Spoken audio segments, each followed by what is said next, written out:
Au tape à tous, bien-aimés frères et sœurs.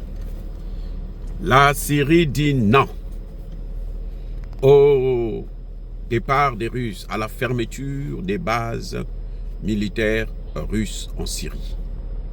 Les amis, c'est grave. Celui que les Occidentaux ont amené au pouvoir, celui que les Occidentaux ont converti de terreau à homme d'État respectable, digne, celui que les Occidentaux, sur lequel plutôt les Occidentaux avaient mis tous leurs espoirs, que quand il sera là, il va nous permettre de chasser les Russes et d'occuper la Syrie, et puis d'avancer maintenant vers l'Irak, et puis attaquer l'Iran, et prendre aussi l'Iran ou déstabiliser à la rigueur l'Iran. Eh bien, celui-là dit, non, nous on ne veut pas de ça. Il précise, monsieur Joulani, il vous dit clairement, vous savez, avant que les Européens n'aillent là-bas, l'Ukraine avait envoyé son ministre des Affaires étrangères. Ah oui, en Syrie. Juste pour lui demander de retirer, de fermer les bases militaires russes en Syrie. Parce que les Russes ont 2 bases militaires là-bas. Et pas les moindres. Donc, il est reparti bredouille. La tête entre les cuisses.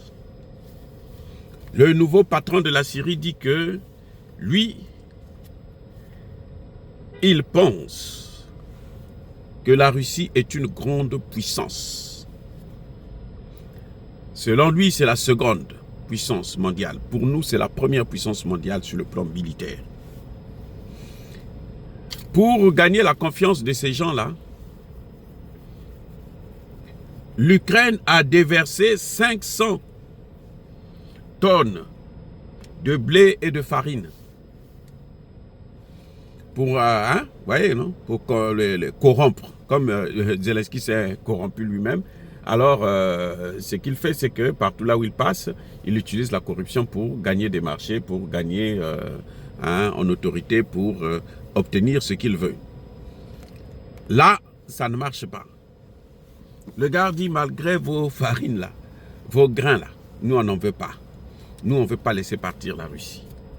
Il dit que toutes les centrales nucléaires civiles, toutes les centrales électriques de la Syrie sont russes. L'Occident n'a rien fait pour eux. Que ce soit la France, que ce soit les États-Unis, que ce soit Israël, que ce soit l'Union européenne, que ce soit la Grande-Bretagne. Monsieur précise que, mais vous savez que les armes que nous utilisons ici sont des armes russes. Toutes les armes que nous utilisons là sont russes. Allez-vous changer toutes ces armes? Allez-vous nous donner d'autres armes à la place de ces armes-là que nous avons déjà, que nous connaissons, manier, utiliser? Allez-vous former nos hommes gratuitement, puisque c'est vous qui voulez qu'on se sépare des Russes? Les amis, c'est un camouflet incroyable que les États-Unis, la France, qui est le parrain même de ce pays, qui est, vous savez qu'en Syrie aussi, on parle français, c'est les Français qui ont colonisé la Syrie, ce sont les Français qui sont en fait les propriétaires, les maîtres de la Syrie comme en Afrique. Là, ils ont tapé poteau. C'est les Français qu'on a utilisés pour chasser Bachar al-Assad. La France a lâché Bachar pour faire venir celui-là qui était recherché pour des actes de terreau, dont la tête a été mise à prix à hauteur de 10 millions de dollars américains. Et il est en train de leur tenir tête. Monsieur ajoute,